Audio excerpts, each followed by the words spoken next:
welcome back or welcome to the channel. Today, something different, a fairy tale.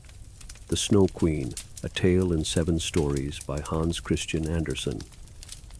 Attention please, we're going to begin. When we've got to the end of the story, we shall know more than we do now. There was a wicked troll. He was one of the very worst sort. He was the devil. One day he was in a very temper, for he had made a looking glass which had this property, that everything good and pretty that was reflected in it shriveled away in it to almost nothing. But everything that was no good and looked ugly came out plain and showed even worse than it was. The most beautiful landscapes looked like boiled spinach in the glass, and the best of men grew hideous, or else stood on their heads and had no stomachs. Their faces were so distorted that they couldn't be recognized, and if anyone had a freckle, you could be sure it would spread all over his nose and mouth. It was extraordinarily funny, the devil said. If a kind, pious thought passed through a man's mind, there came such a grimace in the glass that the troll devil couldn't but laugh at his clever invention. Everyone who attended the troll school, for he kept a troll school, spread the news all about that a miracle had come to pass. You could now see, they said, what the world and mankind really looked like. They ran about everywhere with the glass, and at last there wasn't a country or a person left who hadn't been distorted in it. After that, they decided to fly up to heaven itself and make fun of the angels and of God. The higher they flew with the glass, the more it grimaced, till they could scarcely keep hold of it. Up and up they flew, nearer to God and his angels, and then the glass quivered so fearfully with grimacing that it fell out of their hands and was dashed on the ground below, where it broke into hundreds of millions, billions, and even more pieces. And that very thing made matters worse than before, for some of the bits were hardly as big as a grain of sand, and these flew all about in the wide world, and when they got into people's eyes, they stuck there, and the people either saw everything crooked or else had only eyes for what was wrong in anything. For every little splinter of the glass had kept the same power that the whole glass had. Some people even got a little bit of the glass into their hearts, and that was horrible, for the heart became just like a lump of ice. Some of the pieces were so big that they were used for window glass, but it didn't pay to look at your friends through those window panes. Other pieces were made into spectacles, and that was a bad business if people put on those spectacles in order to see correctly and judge rightly. The evil one laughed till he split, it tickled him so. But out in the world little bits of glass were still flying about in the air. Now we are to hear all about it. In the big town, where there are so many houses and people that there isn't room enough for everybody to have a little garden, and where in consequence most people have to content themselves with flowers in pots. There were 2 poor children who had a garden somewhat bigger than a flower pot. They weren't brother and sister, but they were as fond of each other as if they had been. Their parents were near neighbors, living in 2 attics, where the roof of the one house touched the other, and the gutter ran along the eaves. A small window in each house faced the other. You had only to step across the gutter and you could get from one window to the other. The parents had, each of them, a large wooden box outside the window, and in it grew kitchen herbs which they used, and also a little rose tree. There was one in each box, and they flourished wonderfully. Then the parents thought of putting the boxes across the gutter in such a way that they reached almost from the one window to the other, and really looked like 2 bunches of flowers. The pea plants hung down over the boxes, and the rose trees put out long branches and twined about the windows and bent over to meet each other, and made almost a triumphal arch of leaves and blossoms. The boxes were very high up, and the children knew they must not climb up into them, but they were often allowed to get out to meet each other and sit on their little stools beneath the roses, and there they used to play very happily. In winter, of course, that pleasure was gone. The windows were often quite frozen over, but then they would heat copper pennies on the stove, and then put the hot pennies on the frosty pane, and there came a beautiful peephole, as round, behind which peeped out a blessed little kind eye, one out of each window, the little boys and the little girls. He was called Kay, and she Gerda. In summer, they could get to each other with a single jump. In winter, they had first to go down a lot of stairs and then up a lot of stairs, while the snow came drifting down outside. "Those are the white bees swarming," said the old grandmother. "Have they got a queen too?" asked the little boy, for he knew that the real bees have one. "Indeed they have," said Grandmother. "She flies where they swarm thickest. She is the biggest of them all, and she never stays still on the ground, but flies up again into the black cloud.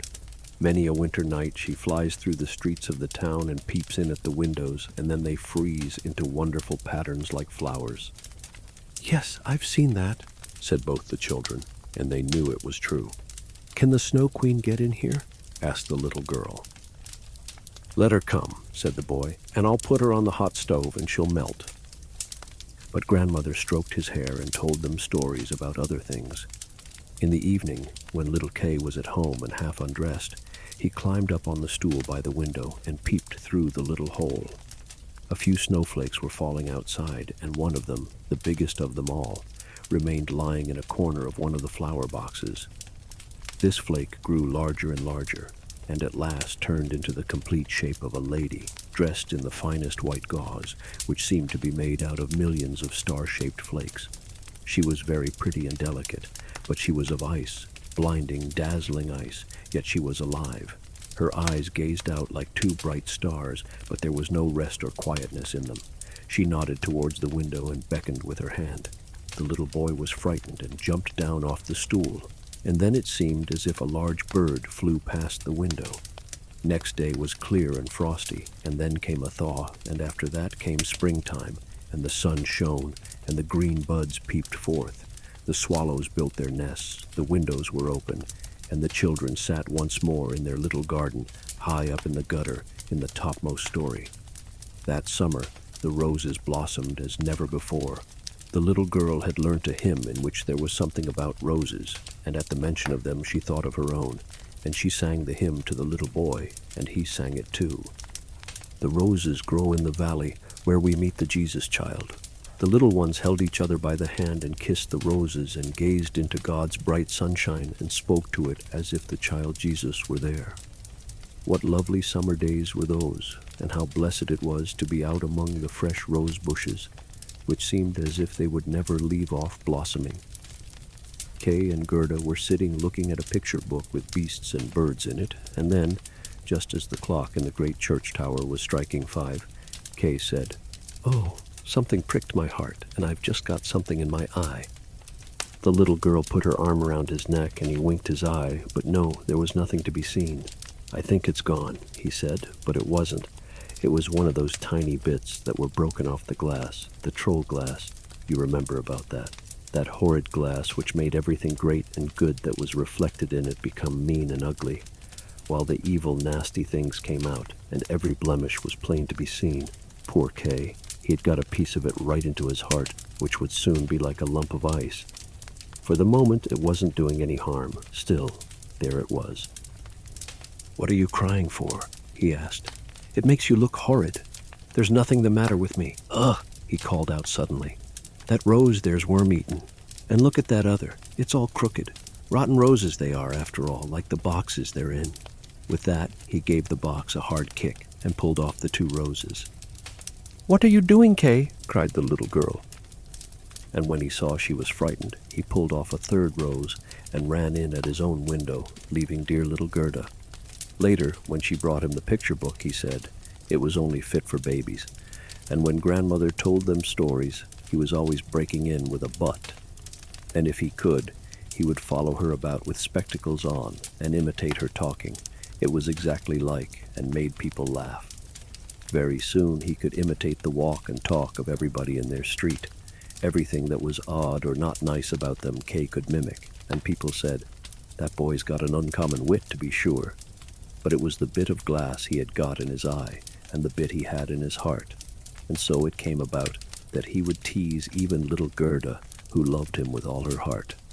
The games he played were quite different now. They were very clever. One winter day, when the snowflakes were drifting down, he brought a big magnifying glass and held out the corner of his blue jacket and let the flakes fall on it.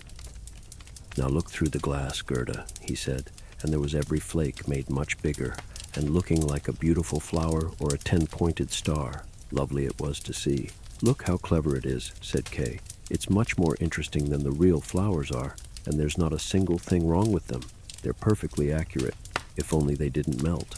A little later, Kay came in with big mittens on, and his sledge hung on his back. He shouted to Gerda, right in her ear, "I've got leave to drive in the big square where the others are playing," and he was off. Out there in the square, the boldest of the boys often used to tie their sledges to a farmer's cart and drive a good long way with it. It was excellent fun. At the height of their sport, a large sledge came by. It was painted white all over, and in it was someone wrapped in a shaggy white fur and wearing a shaggy white cap. This sledge drove twice round the square, and little Kay made haste and tied his own little sledge to it and drove off with it. Faster and faster it went, into the next street. The driver turned his head and nodded to Kay in a friendly way. It seemed as if they knew each other. Every time Kay thought of loosing his sledge, the driver nodded again, so Kay stayed where he was, and they drove right out through the town gate. Then the snow began to fall so thick that the boy couldn't see his hand before him as he drove on, and he hastily loosed the rope so as to let go of the big sledge, but it made no difference. His little trap held fast to it, and it went like the wind. He called out loudly, but no one heard, and the snow drifted down, and the sledge flew onward. Sometimes it made a bound, as if it were going over ditches or fences. He was in a dreadful fright. He tried to say the Lord's Prayer, but he could only remember the multiplication table. The snowflakes grew bigger and bigger, till at last they looked like large white hens. Suddenly they parted, the big sledge pulled up, and the person who was driving in it rose. The fur and the cap were all of snow. It was a lady, tall and slender, shining white, the Snow Queen. "We have traveled well," said she, "but you mustn't freeze. Creep into my bearskin." She put him beside her in the sledge, and he felt as if he were sinking into a snowdrift. "Are you still cold?" she asked, and kissed him on the forehead. Ugh, it was colder than ice, and struck straight to his heart, which itself was almost a lump of ice. He felt as if he was dying, but only for a moment. Then all was right. He didn't notice the cold about him anymore. "My sledge! Don't leave my sledge behind." That was the first thing he remembered. So it was tied onto one of the white hens, which flew after them with the sledge on its back. Once more the Snow Queen kissed Kay, and he had forgotten little Gerda and grandmother and everyone at home. "No more kisses now," said she, "or I should kiss you to death." Kay looked at her. Very pretty she was. A cleverer, fairer face he could not imagine. She didn't seem now to be of ice, as she was when she sat outside the window and beckoned him. In his eyes she was perfect, and he felt no fear. He told how he knew mental arithmetic, and with fractions too, and the area of the country, and how many inhabitants, and she smiled all the time, till he thought that what he knew didn't come to much. He gazed up into the immense spaces of the air, and she flew on with him, flew high among the dark clouds, and the storm wind whistled and roared as if it were singing old ballads. Over forest and lake they flew, over sea and land. Below them the cold blast whistled, the wolves howled, the snow sparkled. Above them flew the black cawing crows. But over all shone the moon, large and bright, and by its light Kay watched through the long, long winter night. By day he slumbered at the feet of the Snow Queen. But how fared little Gerda when Kay came back no more? Where could he be? Nobody knew, nobody could tell. The boys could only say they had seen him tie his little sledge to another fine large one which had driven down the street and out at the town gate. Nobody knew where he was. Many tears were shed, sore and long did little Gerda weep. Then they said he was dead, drowned in the river that ran past the town. Dark indeed and long were those winter days. Then came spring with warmer sunshine. "Kay is dead and gone," said little Gerda. "I don't believe it," said the sunshine. "He's dead and gone," said she to the swallows. "I don't believe it," they answered, and at last little Gerda didn't believe it either. "I'll put on my new red shoes," she said one morning early, "the ones Kay has never seen, and I'll go down to the river and ask about him." It was quite early. She kissed her old grandmother as she slept, put on the red shoes, and went out of the gate to the river, quite alone. "Is it true that you have taken my little playfellow? I'll give my red shoes if you'll give him back to me." The waves, she thought, nodded in a queer fashion, so she took her gay red shoes, the most precious thing she had, and threw them both into the river, but they fell close into the bank, and the little waves carried them straight back to her on shore. It seemed that the river would not take the most precious thing she had, because it had not got little Kay. But she thought she hadn't thrown the shoes far enough out, so she climbed into a boat that lay in the rushes and went out to the further end of it and threw out the shoes. But the boat was not moored fast, and with the movement she made it floated away from the shore. She noticed this and made haste to get out, but before she could get back, the boat was more than a fathom away and began to drift more quickly along.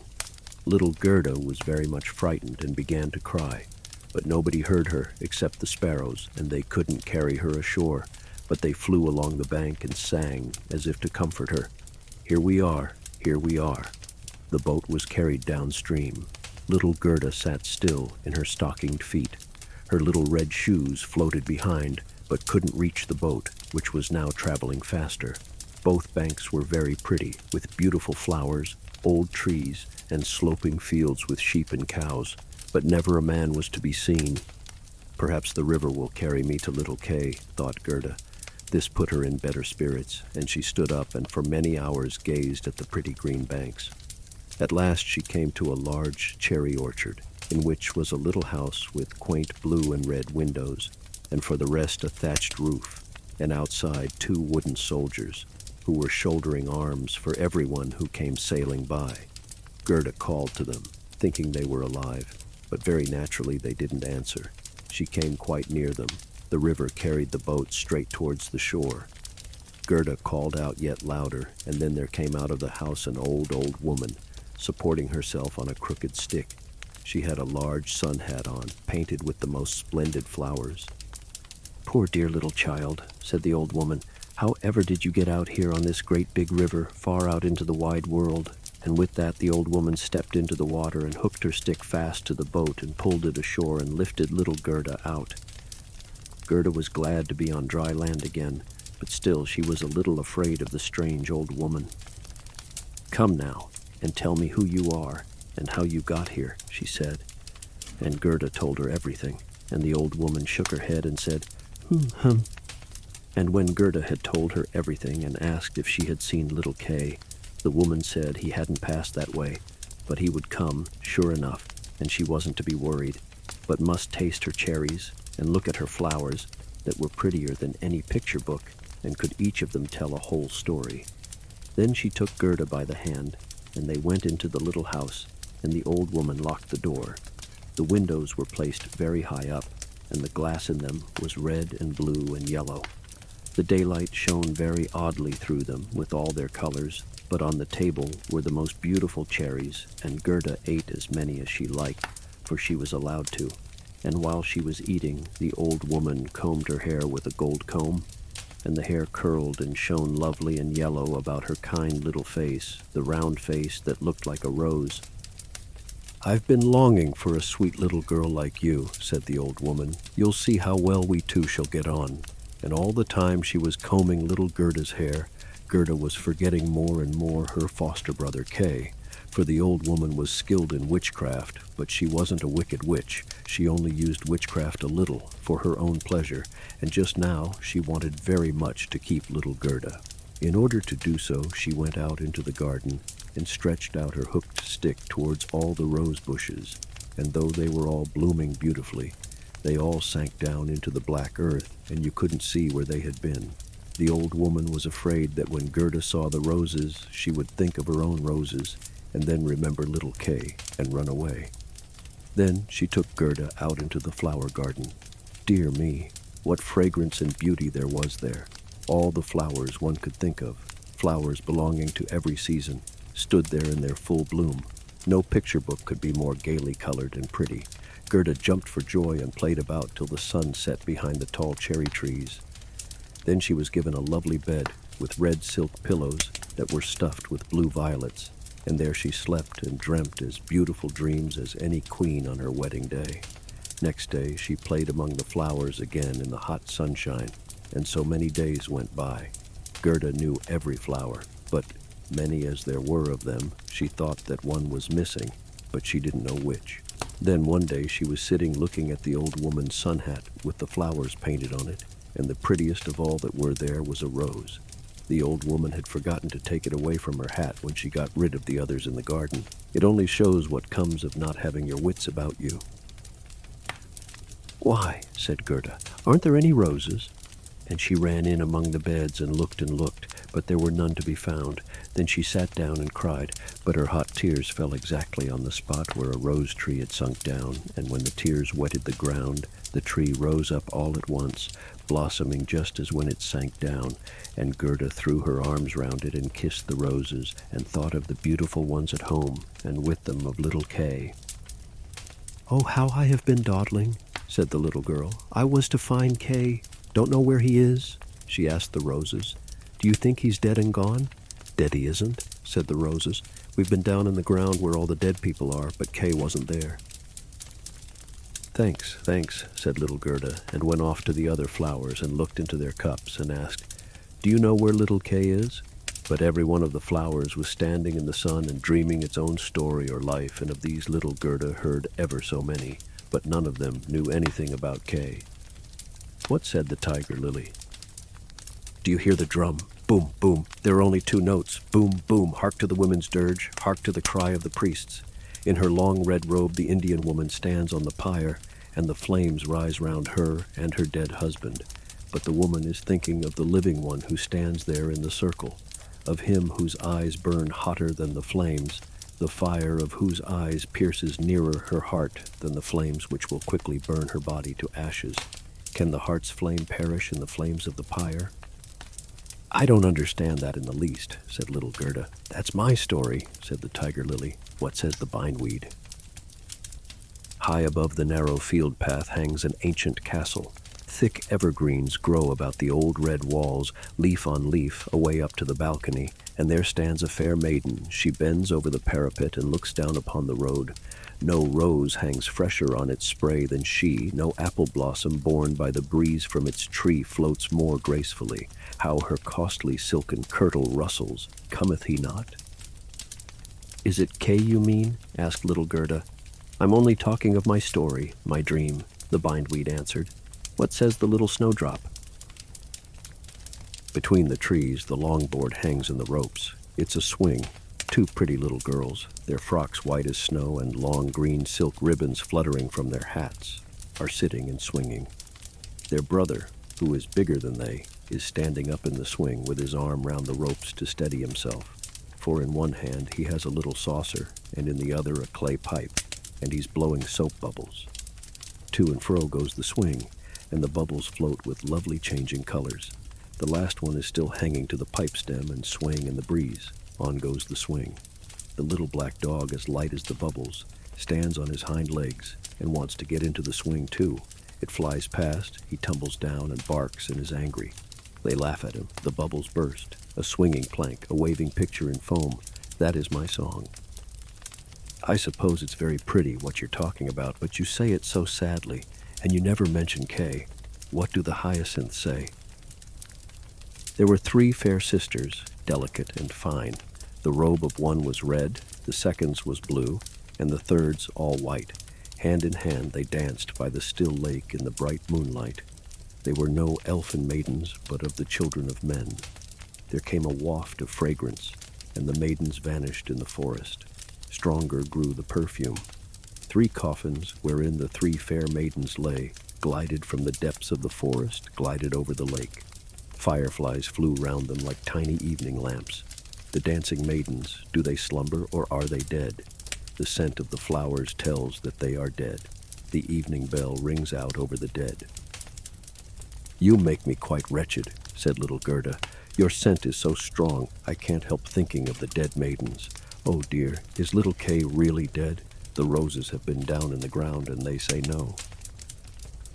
"Ding dong," rang out the hyacinth bells. "We're not ringing for little Kay. We don't know him. We're only singing our own song, the only one we know."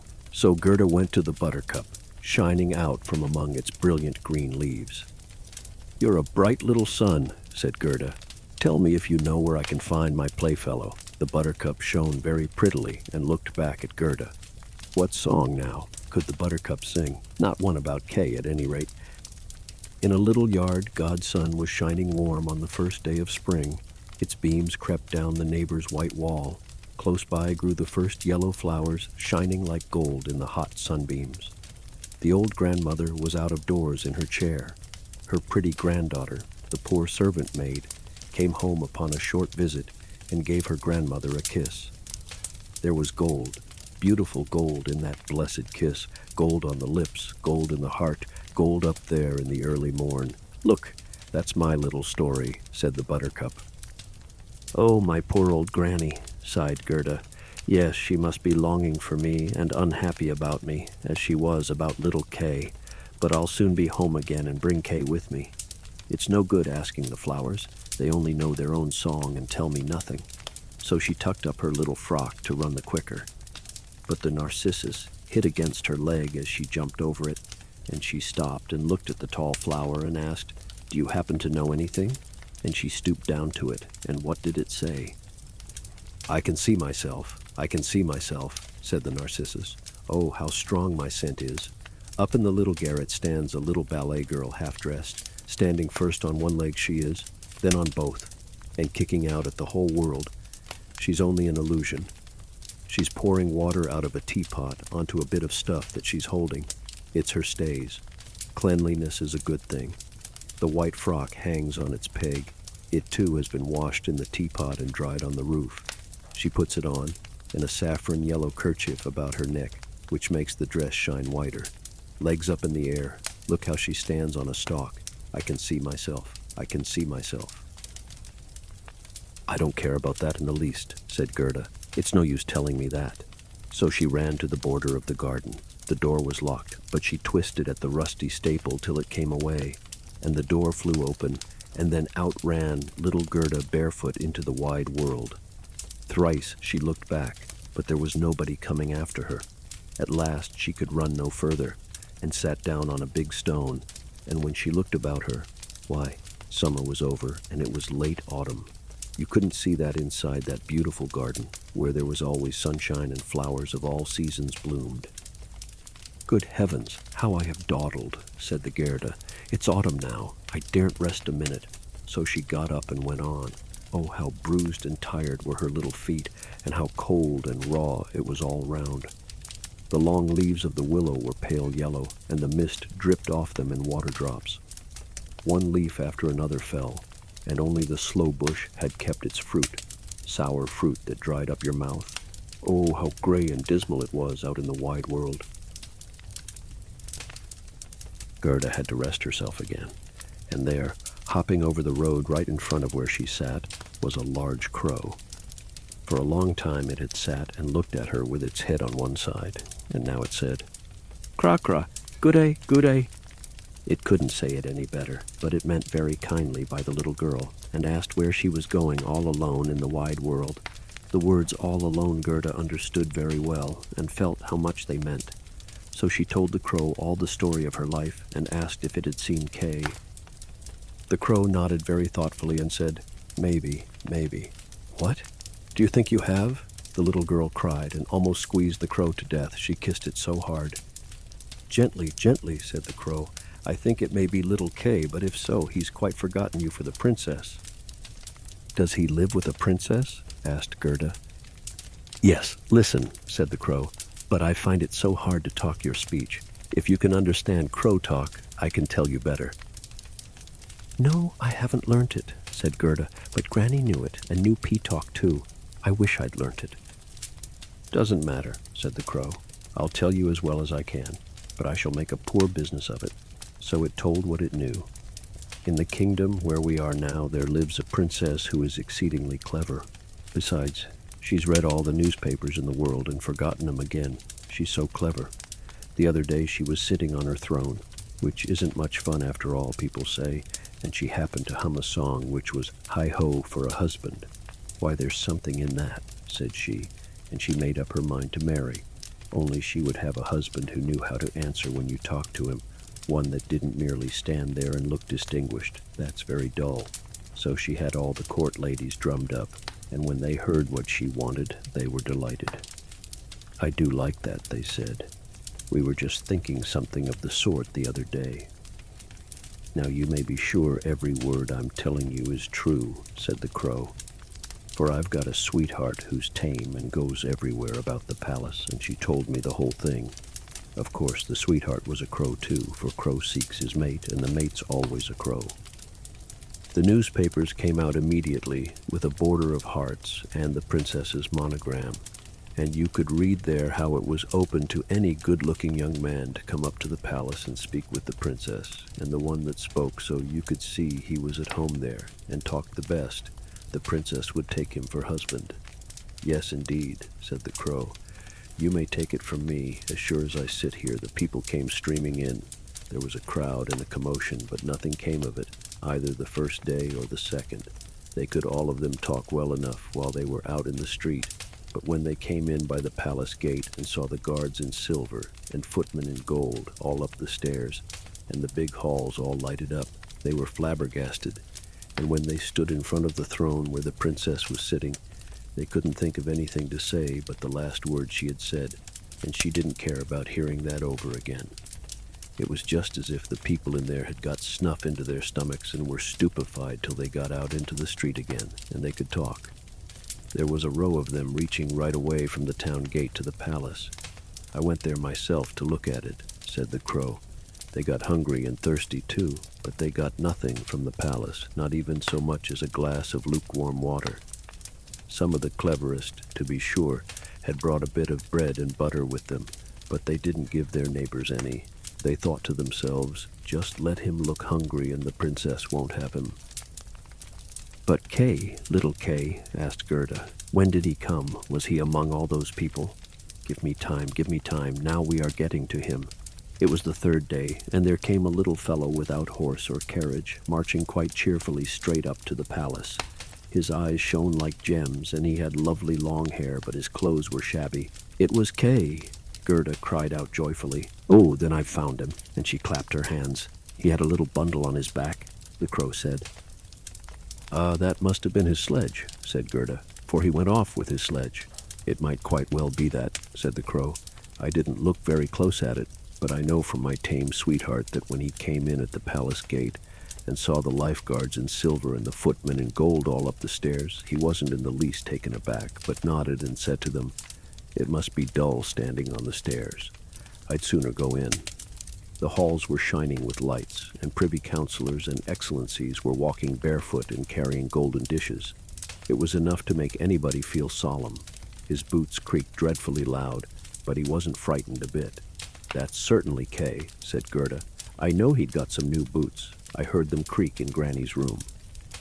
Yes, creak they did, said the crow, and as bold as could be, he walked straight into the princess, who was sitting on a pearl as big as a spinning wheel, and all the court ladies with their maids and their maids' maids, and all the courtiers with their men and their men's men who keep a page, were stationed all around, and the nearer they stood to the door, the prouder they looked.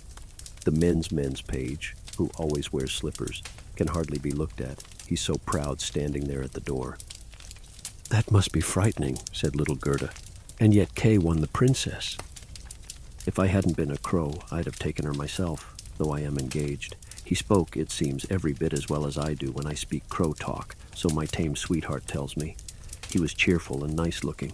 He hadn't come courting at all, but only to hear the princess's conversation, and he thought well of it, and she thought well of him. Oh, yes, certainly it's Kay, said Gerda. He was clever. He knew mental arithmetic with fractions. Oh, won't you take me into the palace? It's easy enough to say that, said the crow, but how are we to manage it? I must talk to my tame sweetheart about it. She's sure to be able to advise us, for I must tell you that a little girl like you will never be allowed to come right in. Oh, yes, I shall, said Gerda. When Kay hears I'm here, he'll come out directly and fetch me. Well, wait for me here at the stile, said the crow, and put his head on one side and flew off. Only when it was dark did the crow come back. Rax, said he. She sends you her best compliments, and here's a small loaf for you which she took from the kitchen. There's lots of bread there, and I'm sure you're hungry. It's not possible for you to get into the palace. Why, you're barefoot, and the guards in silver and the footmen in gold wouldn't allow it. But don't cry, you shall get in all the same. My sweetheart knows of a little back stair that leads to the bedroom, and she knows where she can get the key. They went into the garden, up the great avenue where one leaf after another was falling, and when the lights in the palace were put out one by one, the crow led little Gerda across to a back door which stood ajar. Oh, how Gerda's heart beat with anxiety and longing. She felt as if she was going to do something wrong, yet all she wanted was to know if it was little Kay. Why, it must be he. She imagined so vividly his clever eyes and his long hair. She could actually see how he would smile when they were sitting at home beneath the roses. He would, of course, be overjoyed to see her, and to hear what a long way she had come for his sake, and how everyone at home had grieved when he didn't come back. How anxious and how glad she was. They were now at the stairs. A little lamp was burning in a stand. In the middle of the floor stood the tame crow, turning her head this way and that, and contemplating Gerda, who curtsied as her grandmother had taught her to do. "My betrothed has spoken most charmingly of you, my little lady," said the tame crow, "and your biography, as we may call it, is also very touching. If you will take the lamp, I will lead the way. We shall go by the shortest way, where we shall meet no one." "I think someone is coming after us," said Gerda. Something came rushing by, as it were shadows passing along the wall. Horses with fluttering manes and slender legs, huntsmen and lords and ladies on horseback. "They're only dreams," said the crow. "They come and fetch the quality's thoughts out of hunting, and it's a good thing. You can look at them in bed all the better. Only let me see, if you come to honor and distinction, that you bear a thankful heart." "Oh, there's no use talking about that," said the crow from the forest. They now entered the first chamber, which was of rose-red satin with worked flowers on the walls. Here the dreams were already darting past them, but they went so quick that Gerda could not manage to see the quality. Each chamber was handsomer than the last. It was enough to bewilder anyone, and now they were in the bedchamber. The roof of this was made like a palm tree with leaves of glass, costly glass, and in the middle of the floor there hung from a thick stem of gold 2 beds, each made to look like a lily. One was white, and in it lay the princess. The other was red, and there it was that Gerda must look for little Kay. She bent aside one of the red leaves, and there she saw a brown neck. Oh, it was Kay. She called his name aloud and held the lamp over him. The dreams dashed back into the room, galloping. He woke, turned his head, and it wasn't little Kay. The prince was only like him in the neck, but he was young and handsome, and out of the white lily bed the princess peeped and asked what was the matter. Then little Gerda burst into tears and told her whole story and all that the crows had done for her. "Poor little dear," said the prince and the princess, and they praised the crows and said they were not at all displeased with them, but all the same they mustn't do it again. Meanwhile, they should be rewarded. "Would you like to go free?" the princess asked. "Or would you like a permanent situation as court crows, with everything that is dropped in the kitchen?" Both crows bowed and asked for permanent situations, for they had their old age in mind, and said it's a very good thing to have something in store for the old man. That was their phrase. The prince got up out of his bed and let Gerda sleep in it, and he couldn't do more than that. She clasped her little hands and said, "How kind people and animals are." And then she shut her eyes and slept deliciously. All the dreams came flying back, and now they looked like angels of God, and they were drawing a little sledge, and in it sat Kay, nodding to her. But it was all only dreams, and so it was gone again as soon as she woke up. Next day she was dressed out in silk and velvet from top to toe and invited to stay at the palace and enjoy herself. But she begged only to have a little carriage and horse and a pair of little boots, and she would drive out again into the wide world and find Kay. She was given both boots and a muff, and was dressed out very nicely, and when she was to set off, a new carriage of pure gold drew up at the door. The arms of the prince and princess shone like a star on it.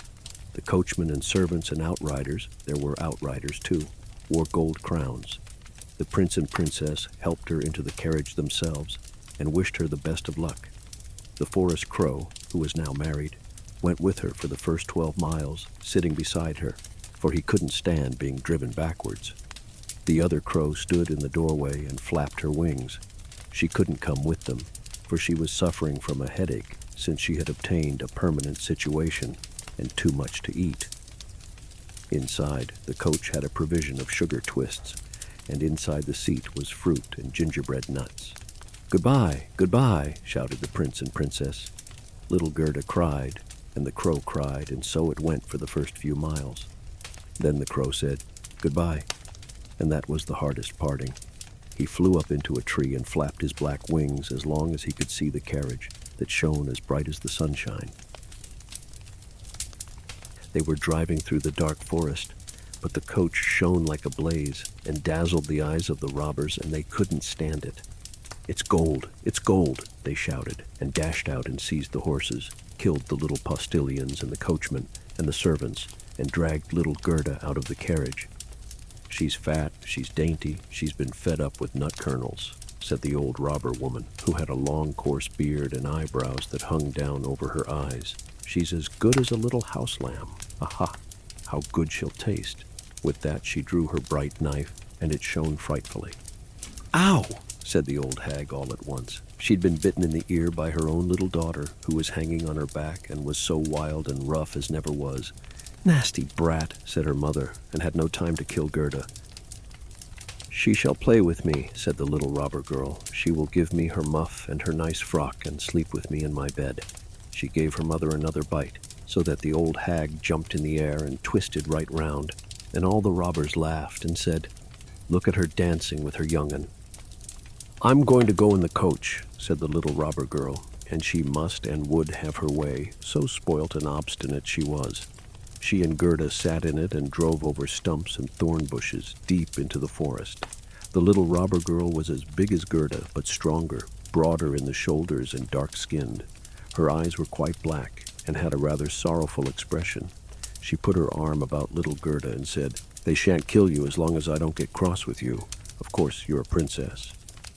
"No," said little Gerda, and told her everything that had happened to her and how fond she was of little Kay.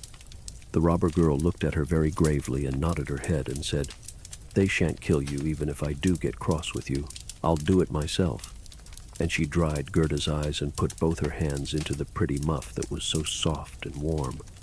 The coach stopped. They were in the court of a robber's castle. It had split from top to bottom. Ravens and crows flew out of the holes in the wall, and the big bulldogs, each of which looked as if he could swallow a man, leapt high in the air but didn't bark, for they weren't allowed to. In the great old sooty hall, a large fire was burning in the middle of the stone floor. The smoke mounted to the vault and had to find its own way out. A large copper was on the boil with soup, and hares and rabbits were turning on the spit. "You shall sleep tonight with me and all my pets," said the robber girl. They had something to eat and drink, and then went off into a corner where straw and blankets were lying. Up above, about 100 pigeons were perched on laths and poles. They seemed to be all asleep, but they stirred a little when the girls came there. "Those are all mine," said the little robber girl. She seized one of the nearest and held it by the legs and shook it till it flapped its wings. "Kiss it," she cried, buffeting Gerda in the face with it. "There sit the wood rubbish," she went on, pointing behind a number of slats nailed in front of a hole higher up. "Wood rubbish they are, those two. They'd fly off at once if they hadn't been locked up safe. And there's my own old sweetheart, B.A.E. She pulled out a reindeer by the horn. He had a bright ring of copper on his neck and was tethered up. We have to keep him tight, too, else he'd go bounding away from us. Every blessed night I tickle him in the neck with my sharp knife, and it frightens him awfully." And the little girl pulled a long knife out of a crack in the wall and slid it along the reindeer's neck. The poor beast kicked out with his legs, and the robber girl laughed and then pulled Gerda into bed with her. "Do you want the knife with you when you go to sleep?" Gerda asked, looking at it rather nervously. "I always sleep with my knife by me," said the little robber girl. "You never know what may happen. But now tell me again what you told me about little Kay and why you've come out into the wide world." So Gerda told it again from the beginning, and the wood pigeons cooed up in their cage, and the other pigeons slept. The little robber girl put her arms round Gerda's neck, holding her knife in her other hand, and slept. You could hear her, but Gerda couldn't even shut her eyes. She didn't know whether she was to live or die. The robbers sat round the fire and sang and drank, and the old hag turned head over heels. It was a frightful sight for the little girl to see. Then the wood pigeons said, "Cuckoo, we have seen little Kay. A white hen was carrying his sledge, and he was sitting in the Snow Queen's carriage, which was flying low above the forest where we lay in the nest. She breathed on us young ones, and all of them died but us two. "What are you saying up there?" cried Gerda. "Where did the Snow Queen drive to? Do you know anything about it?" "She drove to Lapland for sure, for there's always snow and ice there. Just ask the reindeer that's tied by the rope there." "There is ice and snow. It's lovely and pleasant there," said the reindeer. "There you can run about free in the great shining valleys. The Snow Queen has her summer pavilion there, but her strong castle is up by the North Pole, on the island that's called Spitzbergen." "Okay, dear little Kay," sighed Gerda. "Now just you lie still," said the robber girl, "else you'll get a knife in your belly." In the morning, Gerda told her everything the wood pigeons had said, and the little robber girl looked very grave, but nodded and said, "It's all one, it's all one." "Do you know where Lapland is?" she asked the reindeer. "Who should know better than I?" said the beast, his eyes dancing in his head. "I was bred and born there, and it's there I used to bound over the snowfields." "Look here," said the robber girl to Gerda. "All our menfolk are out, you see. But Mother's here still, and here she'll be.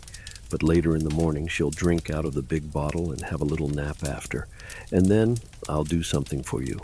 She jumped out of bed, ran across to her mother, and pulled her by the beard and said, "Good morning to my own dear nanny goat."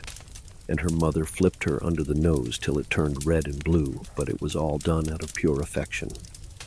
Well, when her mother had had a drink out of the bottle and was taking a little nap, the robber girl went to the reindeer and said, "I should awfully like to give you a lot more ticklings with my sharp knife, for you're very funny when I do, but no matter for that.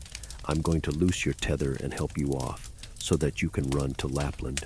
But you must put your best foot foremost, and take the little girl for me to the Snow Queen's palace where her playfellow is. You've heard what she told me, for she talked quite loud enough, and you were eavesdropping." The reindeer jumped for joy. The robber girl lifted little Gerda up and had the forethought to tie her fast and even give her a little pad to sit on. "It don't matter," said she. "Here are your fur boots, for it'll be cold. But your muff I shall keep. It's much too pretty. All the same, you shan't be frozen. Here's my mother's big mittens that reach up to your elbow. Shove 'em on. Now your hands look just like my ugly old mother's." Gerda cried for joy. "I hate your whimpering," said the little robber girl. "Why, you ought to look really happy, and there's 2 loaves for you and a ham, so you shan't starve." Both these were tied to the reindeer's back. The little robber girl opened the door and called in all the big dogs, and then she cut the rope with her knife and said to the reindeer, "Off you go, but take good care of the little girl." Gerda stretched out her hands in the big mittens to the robber girl and said, "Goodbye." And then the reindeer bounded off over bushes and stumps through the great forest, over marsh and moor as fast as ever he could. The wolves howled and the ravens screamed. In the sky there was a noise. "Foot, foot!" It seemed as if someone were sneezing red. "Those are my dear northern lights," said the reindeer. "Look how they shine." Faster and faster he ran, through day and night alike. The loaves were eaten up and the ham too, and then they were in Lapland. They stopped at a small house. A wretched place it was. The roof reached down to the ground, and the door was so low that the family had to crawl on their stomachs when they wanted to get in or out. There was nobody at home but an old Lap woman who stood roasting fish at an oil lamp, and the reindeer told her Gerda's story, but first his own story, for he considered that was much more important, and Gerda was so exhausted with the cold that she couldn't speak. "Dear me, you poor dear creature," said the Lap woman. "You've got a long way to run yet. You must travel more than 400 miles into Finnmark, for there it is that the Snow Queen has her country house and burns blue lights every blessed night. I'll write a word or 2 on a dry cod, for I haven't any paper, and give it you to take to the Finn woman up there. She can tell you more than I can." So as soon as Gerda had got warm and had had something to eat and drink, the Lap woman wrote a few words on a split cod and told Gerda to take great care of it. And then she tied her fast on the reindeer again, and off he bounded. Foot, foot! The noise went on in the sky, and all night the loveliest blue northern lights burned there. And then they got to Finnmark and knocked at the Finn woman's chimney, for she hadn't a door. There was such a heat inside that the Finn woman herself went almost naked. She was stout and very thick-made. She made haste to undo little Gerda's clothes and took off her mittens and boots. Otherwise she would have been too hot. She laid a piece of ice on the reindeer's head and then read what was written on the codfish. 3 times over she read it, and then knew it backwards, and she put the fish into the cooking pot, for it might just as well be eaten, and she never wasted anything. Then the reindeer told, first his own story, and then little Gerda's, and the Finn woman blinked her wise eyes, but said not a word. "You are so clever," said the reindeer. "I know you can bind all the winds of the world in a single thread, and when the skipper looses the first knot, he gets a good wind. And if he looses the second, it blows strong. And if he looses the third and the fourth, there's a storm that blows the forests down. Won't you give the little girl a drink so she can get the strength of 12 men and get the better of the Snow Queen?" "Strength of 12 men," said the Finn woman. "That would be just the thing, to be sure." She went over to a shelf and took out a large rolled-up skin, which she unrolled. Strange letters were written on it, and the Finn woman read in it till the water trickled down her brow.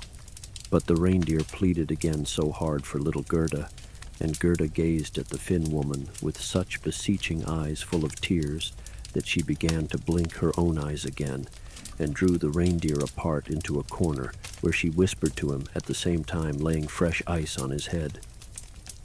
"Little Kay is with the Snow Queen sure enough, and finds everything after his own wish and thought, and believes that it is the best place in the world, but that comes of his having a splinter of glass in his heart and a little grain of glass in his eye. They must come out, or he will never become human again, and the Snow Queen will keep her power over him.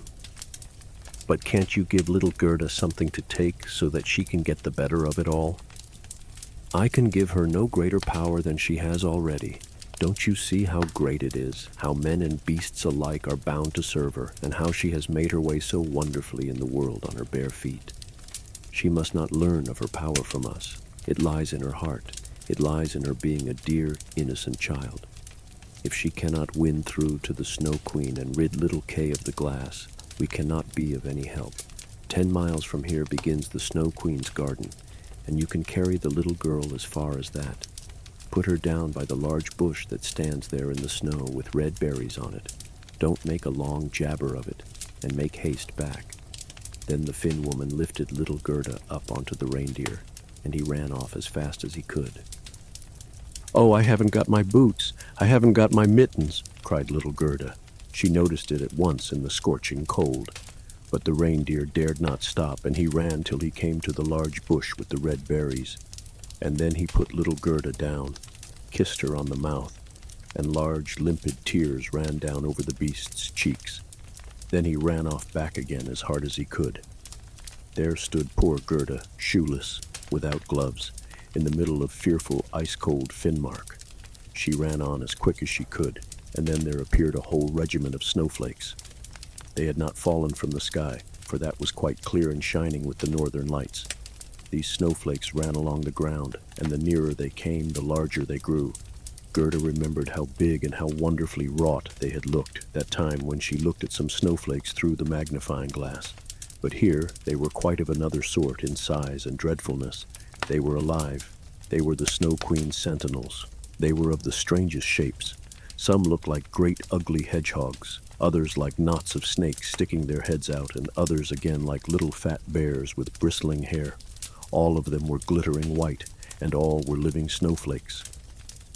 Then little Gerda began to say the Lord's Prayer, and so fierce was the cold that she could see her own breath coming out of her mouth like a cloud of smoke. Thicker and thicker it grew, and shaped itself into little bright angels who grew larger and larger when they touched the ground. They all had helmets on their heads, and spears and shields in their hands, and more of them came. By the time Gerda had finished saying her prayer, there was a whole legion of them about her. They struck at the ugly snowflakes with their spears, and broke them into hundreds of bits, and little Gerda went safely and boldly onwards. The angels chafed her hands and feet, and she felt the cold less, and on she went quickly towards the Snow Queen's palace. But now we must see how little Kay's getting on. He certainly wasn't thinking about little Gerda, and least of all that she was just outside the palace. The walls of the palace were of drifted snow, and the windows and doors of cutting wind. More than 100 halls there were, all just as the snow had drifted. The largest was many miles long. All were lit up with the bright northern lights, and they were vast, empty, ice-cold and shining. There was never any merrymaking there, never so much as a little dance for the bears, when the storms could play for them, and the polar bears walk about on their hind legs and show their pretty manners. Never a nice little party to play slap in the mouth and rap your paws. Never the least bit of a coffee party for the white fox misses. Empty, vast, cold it was in the halls of the Snow Queen. The northern lights sent up their flames with such accuracy that you could mark exactly where they were at their highest point and when at their lowest. In the midst of the endless, empty hall, there was a frozen lake. It had cracked into thousands of pieces, but each piece was so exactly similar to the next that it was like a conjuring trick. In the center of this, the Snow Queen would sit when she was at home and say that she was seated in the mirror of intellect, and that it was the only one and the best in the whole world. Little Kay was quite blue with the cold, nay, almost black, but he didn't notice it, for the Snow Queen had kissed the shivers out of him, and his heart was practically a lump of ice. He went about dragging a number of sharp-edged, flat pieces of ice, which he was arranging in every possible pattern and trying to make something out of them. Just as you and I have little flat bits of wood and arrange them in patterns. A Chinese puzzle, it's called. Kay, too, went on making patterns of the most elaborate kind, the intellectual ice puzzle. To his thinking, these patterns were most remarkable and of the very greatest importance. This was the effect of the grain of glass that was stuck in his eye. He put together patterns to form a written word, but he never could succeed in putting out the exact word that he wanted, which was the word eternity. The Snow Queen had said, "If you can find me that pattern, you shall be your own master, and I'll make you a present of the whole world and a new pair of skates." But he couldn't manage it. "Now, I'm going to whisk off to the hot countries," said the Snow Queen. "I shall go and peep into the black pots. Those were the fiery mountains. Etna and Vesuvius, they're called. I must whiten them a bit. That's my job. And besides, it'll be good for the lemons and vines." So off flew the Snow Queen, and Kay sat there all alone in the mile-long empty hall of ice, and gazed at the bits of ice and thought till he crackled. All stiff and still he sat. You would have thought he was frozen to death. It was at that moment that little Gerda walked into the palace through the great gate that was made of the cutting wind. But she said her evening prayer, and at that the winds laid themselves down as it were to sleep, and she entered the vast, empty, cold hall. And there she saw Kay, and knew him, and flew and caught him by the neck, and clasped him close and cried, "Kay, darling little Kay, so I've found you at last." But there he sat quite still and stiff and cold. Then little Gerda wept hot tears, which fell on his bosom and pierced through to his heart and thawed that lump of ice and consumed the little bit of glass that was there. He looked at her and she sang the hymn. "The roses grow in the valley, where we meet the Jesus child." Then Kay burst into weeping. He wept so that the grain of glass ran down out of his eyes, and then he knew her and cried out in joy, "Gerda, darling little Gerda, wherever have you been all this time, and where have I been?" He looked about him. How cold it is here, how empty it is, and how big. And he held fast to Gerda, and she laughed and cried with joy. It was all so happy that the very bits of ice danced about for joy. And when they were tired and lay down again, there they lay, exactly in those letters which the Snow Queen had said Kay must make up, and if he did, he should be his own master, and she would give him the whole world and a new pair of skates. And Gerda kissed his cheeks, and they became rosy. She kissed his eyes, and they shone like hers. She kissed his hands and feet, and he was well and sound. The Snow Queen might come back as soon as she liked. His release was there, written in shining bits of ice. They took each other by the hand and walked out of the great palace. They talked of grandmother and of the roses on the roof, and wherever they went the winds lay still, and the sun broke out. And when they reached the bush with the red berries, there stood the reindeer waiting for them, and he had another young doe with him, whose udder was full, and it gave the little ones its warm milk, and kissed them on the mouth.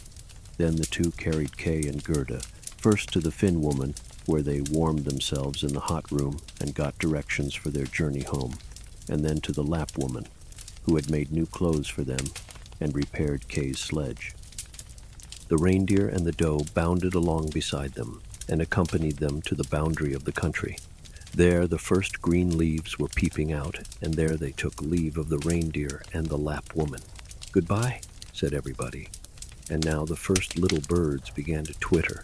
The forest had green buds on it, and out of it came riding on a fine horse, which Gerda recognized, for it had been harnessed to the gold coach, a young girl with a flaming red cap on her head and pistols at her side.